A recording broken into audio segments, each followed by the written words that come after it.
Alright, what's up?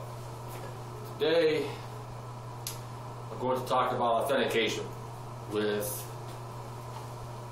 PSA and JSA. Okay, what I have is a Shoeless Joe Jackson cut signature autograph. It's legit. I got this back in 2003. I did a card deal with a man in Canton, Ohio. He was 85 years old. He called me to his house, and when I got there, he had over 500 Galaxy baseball cards from 1934 and 1933. It had 4 Roos, 2 Garrets, 6 Jimmy Fox, and every Hall of Famer you can imagine. Had over 500 in total. I purchased those from him. He was happy with the deal.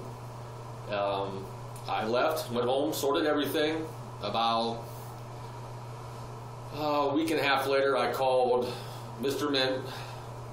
He drove down and bought the whole collection from me.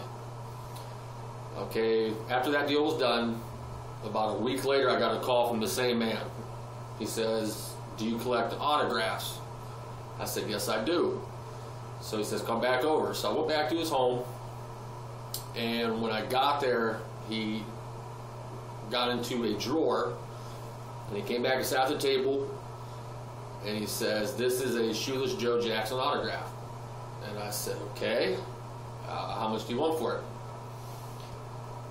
We negotiated a little bit, and he began to tell me the story how he got it. He said before he left for World War II,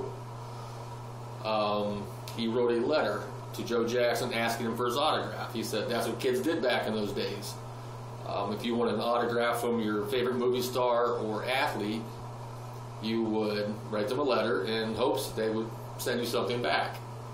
So he said he left for the war, and a few years later when he got home, this letter came to the mail to him, and it was a folded up piece of paper.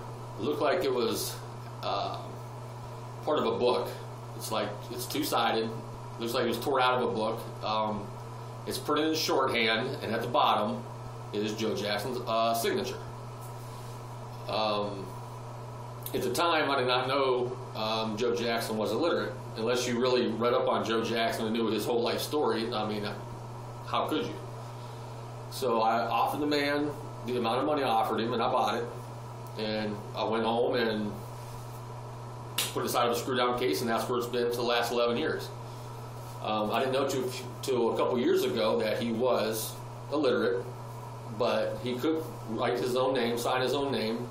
His wife taught him that, and she would write everything else for him.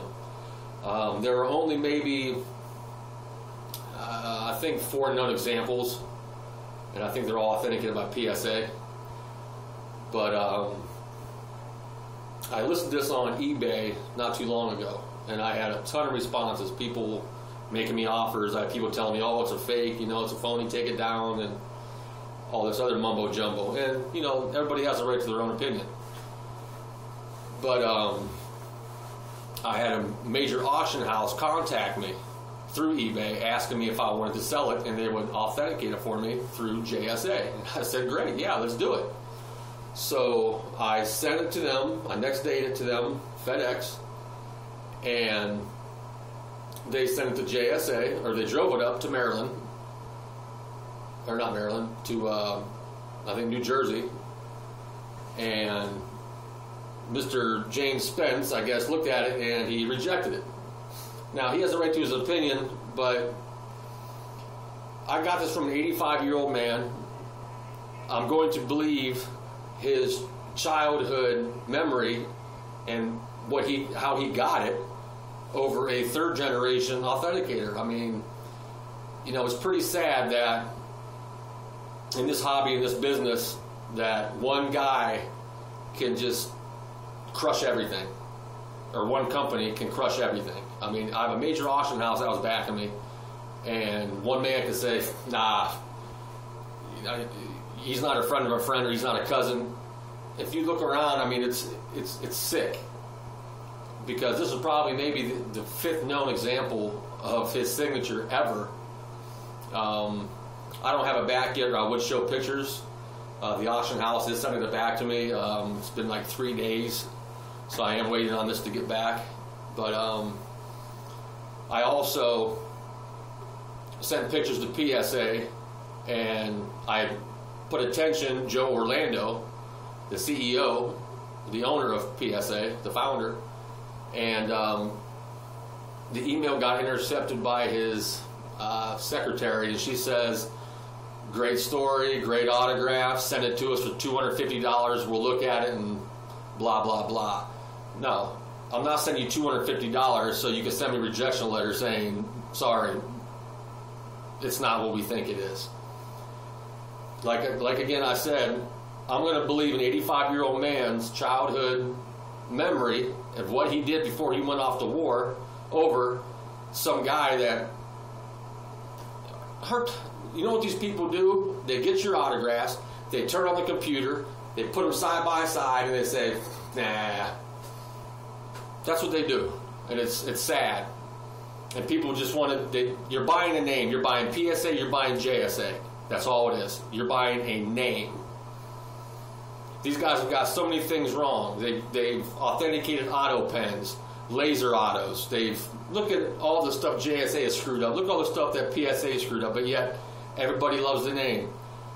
It's so sad I got this autograph, and I'm not going to be able to move it because it doesn't have the two major names on it. It may sound like I'm bitter, which maybe a little bit, but I'm more disappointed in the hobby itself, that it has come down to this, that where you need to have two guys, two companies that say, well, yay or nay, basically.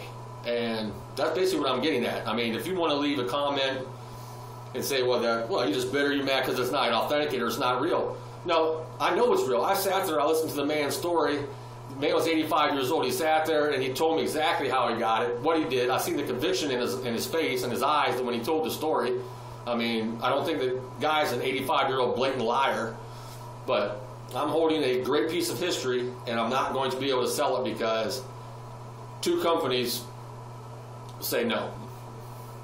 And that's basically what I'm getting at. I mean, if you're interested in seeing it, if you want to see it for yourself, leave me a comment, maybe how to contact you, and we can go from there. Because I am holding, it is a full signature also. I mean, I've seen the other ones. I mean, if you look through PSA's site, you can see the other ones they've authenticated. It looks like a 5-year-old because Joe Jackson was illiterate. And no, none of his autographs look anything alike. So if you're interested, leave a comment and we can go from there if you want to see it. But like I said, JSA rejected it, and I'm not even going to send it to PSA because I know I'll get the same rejection letter because they're all in cahoots together. So that's what I think about authentication. It's a bunch of garbage when you have 3 or 4 guys sitting in front of a computer matching up with. Anybody can do that. Where are you getting your qualifications from? Where'd you go to school? I mean, does it really take a trained eye to hold up a signature side by side and say, nah, we don't think it is? What they have to do is get a group of guys, get autographs from ball players, recent ball players, and if they're real or they're fake, and have PSA and JSA sit down, and only the group behind the curtain knows if these are real or fake, and ask these guys to authenticate them right there and see how many they get right. I doubt they will get 50%. That's how big of a scam I think this authentication process is. It's a joke. And that's all I got to say about this. Thanks for watching, and if you're listening to Joe Jackson, let me know. See ya.